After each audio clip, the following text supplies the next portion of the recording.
Waalaikumsalam. Selamat siang, Bapak-Bapak sekalian. Perkenalkan, saya Melki Santuri dari kantor Bea Cukai Purwakarta yang ditugaskan untuk beberapa bulan ke depan dalam rangka melayani dan mengawasi perusahaan Bapak-Bapak sekalian, yang mana seperti kita ketahui bahwa perusahaan Bapak-Bapak sekalian adalah penerima fasilitas kawasan berikat, gitu ya. Jadi pertama saya ucapkan terima kasih atas penyambutannya, terima kasih juga atas kehadiran Bapak-Bapak sekalian di Posko Hanggar PT Yamato Gomu. Saya meminta dukungan Bapak-Bapak sekalian dalam rangka pelaksanaan tugas saya untuk beberapa bulan ke depan. Saya kira tidak ada salahnya ya apabila kita mereview peraturan-peraturan atau ketentuan mengenai kawasan berikat. Saya yakin bahwa Bapak-Bapak sekalian pastinya sudah mengetahui dan sudah familiar mengenai peraturan tentang kawasan berikat. Tapi saya pikir tidak ada salahnya kalau kita review kembali supaya semakin melekat sehingga bisa menunjang dan kedepannya melancarkan kegiatan-kegiatan kita di kawasan berikat ini. Saya mohon maklum juga nih bahannya karena sarana prasarana kurang lengkap, jadi materi yang mau saya sampaikan saya tuangkan di kertas ya. Jadi adapun materi yang perlu kita bahas atau yang akan saya sampaikan tidak banyak, hanya 3 bagian secara garis besar, yaitu definisi kawasan berikat, yang kedua manfaat mendapatkan fasilitas kawasan berikat, yang ketiga mengenai kewajiban dan larangan. Pertama, definisi tempat penimbunan berikat adalah bangunan, tempat atau kawasan yang memenuhi persyaratan tertentu yang digunakan untuk menimbun barang dengan tujuan tertentu dengan mendapatkan penangguhan bea masuk. Kemudian definisi kawasan berikat. Nah, ini yang paling penting nih Bapak-Bapak ya. Kawasan berikat adalah tempat penimbunan berikat. Jadi kawasan berikat ini adalah bagian dari tempat penimbunan berikat untuk menimbun barang impor dan atau barang yang berasal dari tempat lain dalam daerah pabean. Nah, tempat lain dalam daerah pabean ini istilahnya lokal ya kalau kita menyebutnya, yang berasal dari tempat lain dalam daerah pabean guna diolah atau digabungkan sebelum diekspor atau diimpor untuk dipakai. Jadi kawasan berikat itu adalah tempat untuk mengolah atau menggabungkan barang-barang yang berasal dari impor ataupun dari lokal, kira-kira begitu simpelnya. Tempat untuk mengolah ataupun menggabungkan barang sehingga menjadi sesuatu produk yang mana bahan baku atau bahan-bahannya itu berasal dari impor ataupun lokal, kira-kira begitu. Gampang ya ditangkap ya untuk definisi ya. Nah, kenapa banyak perusahaan atau termasuk perusahaan Bapak-Bapak sekalian lainnya, kenapa pentingnya mendapatkan fasilitas kawasan berikat? Nah, ini saya sudah rangkum juga nih dalam 3 manfaat yang secara umumnya. Yang pertama, perusahaan tersebut mendapatkan penangguhan bea masuk dan PDRI atas barang impor. Nah, PDRI ini maaf ya saya singkat ya. Ini artinya pajak dalam rangka impor. Jadi artinya setiap barang impor yang masuk dari luar negeri, setiap perusahaan fasilitas kawasan berikat atau katakanlah kita secara spesifik PT Yamato Gomu ini itu free atau mendapatkan penangguhan bea masuk. Bayangkan tadi saya sudah cek saya coba tarik data mulai dari Januari PT Yamato Gomu itu nilai impornya yang ditangguhkan itu kira-kira 12 miliar mulai dari Januari. Bayangkan ya, itu luar biasa ya nilainya 12 miliar. Kita bayangkan 12 miliar itu kalau seandainya perusahaan Yamato Gomu ini bukan kawasan berikat, ini harus bayar loh 12 miliar. Tapi dengan mendapatkan fasilitas kawasan berikat, mungkin 12 miliar ini bisa diputar begitu ya, diputar untuk memperluas perusahaan ataupun untuk memperbanyak hasil produksi dan lain sebagainya. Kemudian manfaat yang kedua, mendapatkan fasilitas PPN tidak dipungut atas pembelian barang dari dalam daerah pabean. Nah, jadi bukan hanya impor, PPN juga PPN dalam negeri atau pembelian barang-barang atau bahan baku dari DPIL atau dari lokal seperti yang kita bilang tadi 10% ya, sekarang 11% ya? 11% itu tidak dipungut. Bayangkan kalau misalnya belanja daripada perusahaan ini 1 tahun itu katakanlah 20 M, harusnya membayar 2,2 M ya. Jadi itu free, tidak dipungut oleh negara. Nah, itu kalau untuk kegiatan pembelian bahan baku dari lokal.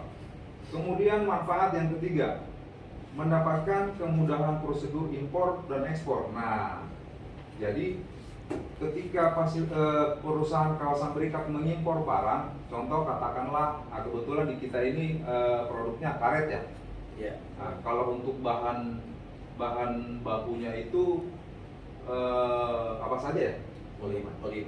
Polimer dan lain sebagainya.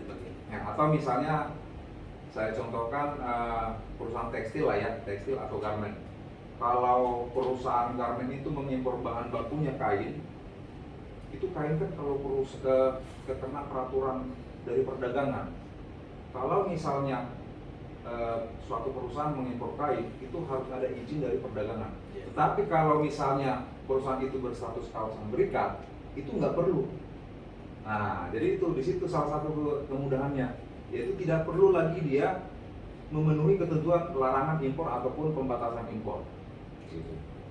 Oke, kemudian halaman berikutnya, kewajiban dan larangan. Bab 4, kewajiban dan larangan. Nah, ini pasal 16 Perdirjen nomor 19 ya. Penyelenggara kawasan berikat. Nah, tapi selain daripada kemudahan-kemudahan yang tadi diterima oleh perusahaan, ingat ada kewajiban dan larangan. Nah, apa itu? Penyelenggara kawasan berikat wajib memasang tanda nama perusahaan. Sudah jelas ya, saya kira sudah cukup ya, tadi sudah ada di depan. Kemudian B, menyediakan ruangan, sarana kerja, dan fasilitas yang layak bagi petugas bea dan cukai untuk menjalankan fungsi pelayanan dan pengawasan. Nah, ini salah satu kewajiban juga nih. Contoh ini yang saat ini saya pakai nih, ruang kerja ini, sarana prasarana ini, ya mohon maaf ya, dibebankan ke perusahaan karena saya di sini adalah panggilan dari perusahaan. Jadi perusahaan wajib menyediakan sarana prasarana kerja. Kemudian juga C, menyediakan sarana prasarana, oke cukup jelas ya, komputer dan media komunikasi lainnya, termasuk juga internet ya. Selanjutnya, menyampaikan laporan tertulis kepada kepala kantor pabean yang mengawasi dalam hal terdapat kawasan berikat yang belum memperpanjang waktu sewa. Ini skip ini. Jadi ini maksudnya di sini adalah apabila di dalam kawasan berikat ini ada kawasan berikat lagi. Jadi memang sangat dimungkinkan bahwa di Yamatogomu ini ada lagi kawasan berikat di dalam misalnya Yamatogomu punya anak perusahaan gitu ya, kira-kira bisa gitu. Nah, itu kewajibannya Yamatogomu maupun si anak perusahaannya itu wajib menyampaikan laporan. Nah, seperti itu kira-kira maksudnya. Kemudian melaporkan kepada kepala kantor pabean yang mengawasi apabila terdapat PDKB yang tidak beroperasi. Nah, apabila misalnya anak perusahaannya ada yang tidak beroperasi, wajib melaporkan. Selanjutnya, mengajukan permohonan perubahan keputusan penetapan tempat sebagai kawasan berikat dan izin. Nah, yang tadi apabila ada perubahan harus melaporkan juga. Selanjutnya, G, membuat pembukuan dan catatan serta menyimpan dokumen atas barang modal dan peralatan yang dimasukkan untuk keperluan pembangunan, konstruksi, dan peralatan perkantoran kawasan berikat. Jadi apabila misalnya PT Yamatogomu mengimpor barang selain daripada barang bahan baku atau untuk selain di luar daripada untuk kepentingan produksi, misalnya boleh untuk kepentingan konstruksi boleh, tetapi catatannya dibuat terpisah gitu. Nah, makanya ini dibuat terpisah juga persyaratannya. Selanjutnya, menyimpan dan memelihara dengan baik pada tempat usahanya buku dan catatan serta dokumen yang berkaitan dengan kegiatan usahanya selama 10 tahun dalam bentuk dokumen cetak dan atau elektronik. Nah, ingat, dokumen-dokumen yang sehari-hari kita kerjakan ini, jadi perusahaan punya kewajiban menyimpan selama 10 tahun. Nah, kenapa 10 tahun? Peraturannya seperti itu untuk kepentingan audit. Manakala suatu saat ternyata ada misalnya salah hitung pajak atau ada masalah salah hitung bea masuk, nah itu wajib 10 tahun itu apabila bea cukai ataupun dari pajak meminta dokumen selama 10 tahun itu harus ada. Gitu ya. Selanjutnya, menyelenggarakan pembukuan berdasarkan prinsip-prinsip akuntansi yang berlaku umum di Indonesia. Nah, ini pasti udah jelas lah ini ya, sistem akuntansi. Selanjutnya J, menyerahkan dokumen yang berkaitan dengan kegiatan kawasan berikat apabila dilakukan audit oleh Direktorat Jenderal Bea dan Cukai dan atau Direktorat Jenderal Pajak sesuai dengan ketentuan perundang-undangan. Nah, ini perlu dicatat Pak, bahwa ketika ada pemeriksaan dari kami, dari Bea Cukai ataupun dari pajak, apabila meminta dokumen terkait dengan kegiatan pengeluaran atau pemasukan, wajib dikasih, nggak boleh ditutup-tutupin, nggak boleh oh Pak ini bilang oh Pak ini. Nah, hanya sekedar alasan padahal ternyata ada kesalahan yang tutup, itu tidak boleh.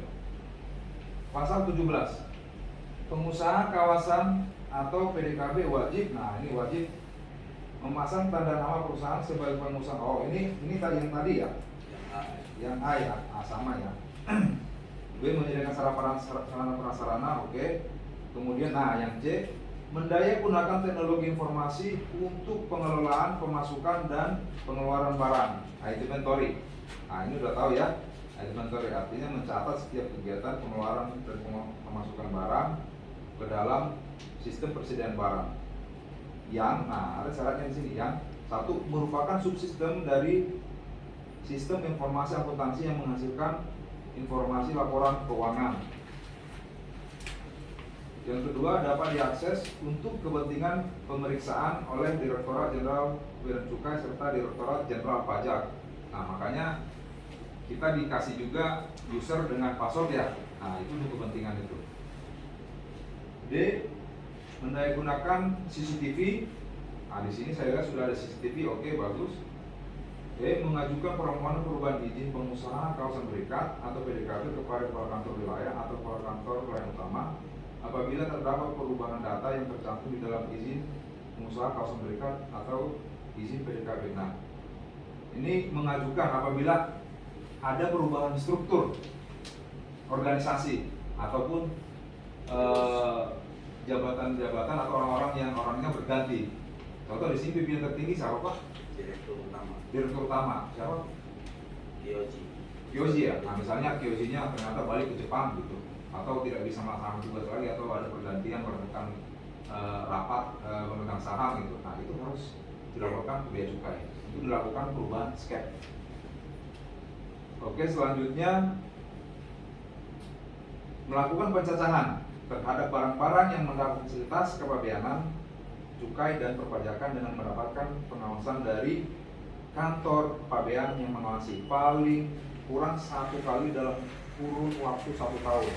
Nah, saya rasa ini sudah pernah dilaksanakan juga Pak ya? Ya, setiap tahun. Setiap tahun ya? Ah, benar, setiap tahun. Terserah sebenarnya kalau yang saya lihat ya, kebanyakan perusahaan itu mengajukannya di akhir tahun ya. Iya.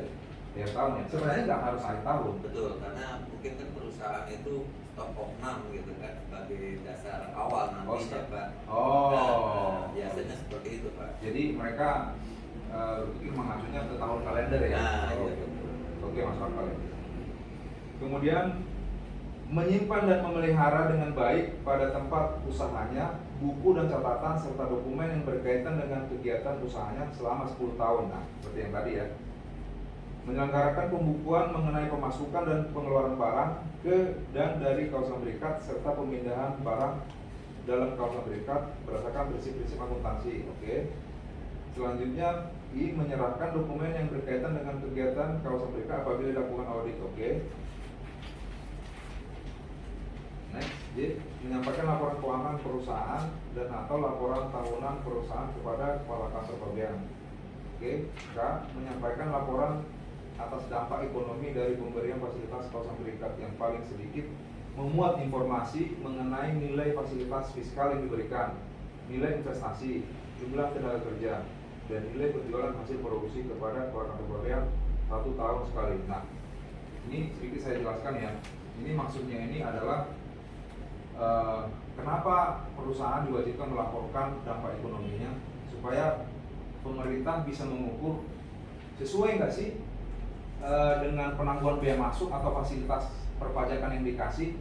Contoh misalnya pada tahun sebelumnya karyawannya 500 gitu ya, ternyata tahun kedua sudah berkurang jadi 400. Nah, supaya kita tahu, oh kendalanya di mana nih, perlu nggak kita asistensi ya, kendalanya di mana, apakah ada kendala prosedur, apakah ada hambatan-hambatan atau barrier daripada peraturan yang diterapkan oleh bea cukai. Nah, nanti di situ diberikan asistensi kepada perusahaan. Kemudian ruang sarana kerja dan fasilitas yang lain bagi petugas bea cukai sebagai dimaksud pasal 16 huruf B paling kurang memenuhi kriteria sebagai berikut. Nah, ini penjelasan yang tadi ya.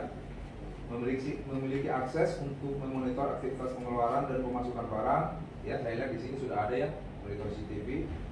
Kemudian memiliki akses untuk monitor CCTV. Tersedia sarana pendukung perkantoran seperti mengatur suhu ruangan, AC, meja, kursi, oke, sudah lengkap.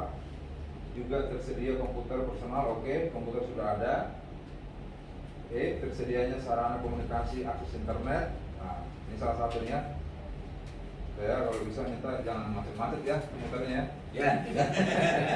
Temuan.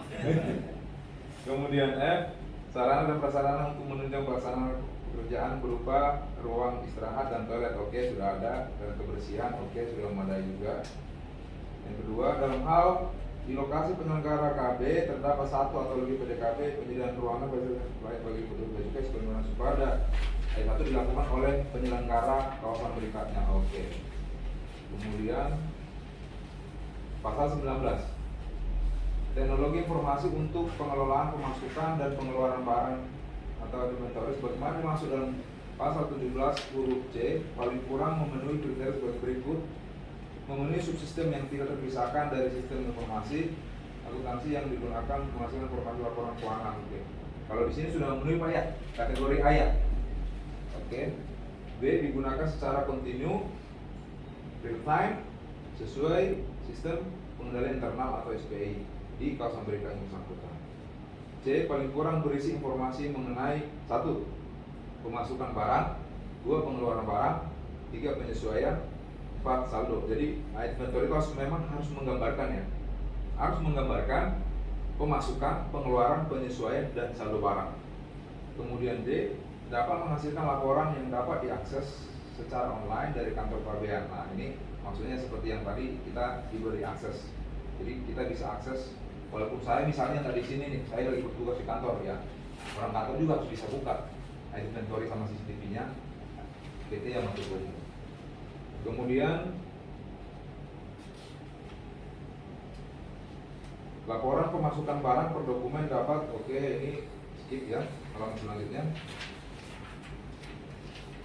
2. Laporan pengeluaran barang per dokumen pabean yang menampilkan data kurang, jenis, nomor pendaftaran, oke.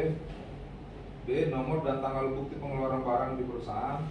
C. Kode barang, jumlah satuan dan lain-lain, oke.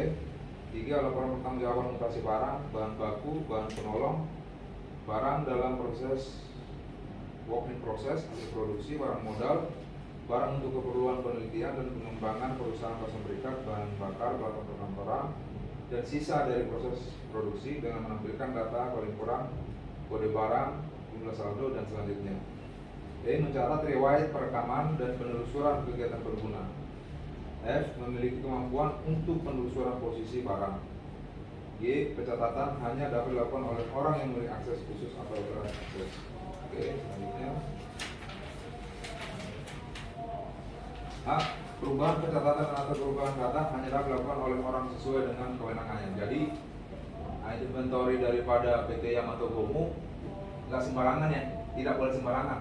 Ya, hanya orang-orang yang berkepentingan.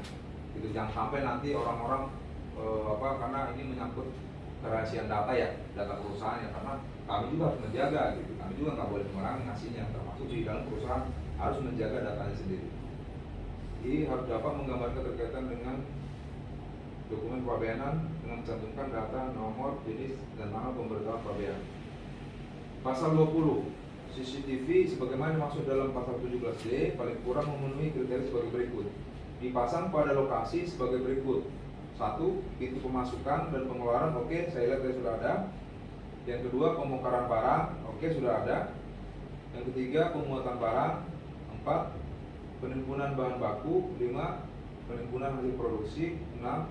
Lokasi lain yang diperlakukan sesuai pertimbangan para kantor pabean, oke. Dapat menghasilkan kualitas gambar yang jelas, itu harus pasti. D. Dipasang sedemikian rupa sehingga atas setiap kendaraan pengangkut barang yang masuk dan keluar kawasan berikat dapat dilihat atau diketahui. Jadi pemasangan CCTV itu misalnya truknya membuat scrap atau barang ya paling tidak kalau menyorot ke plat harus kelihatan Pak ya, harus jelas platnya atau berapa gitu.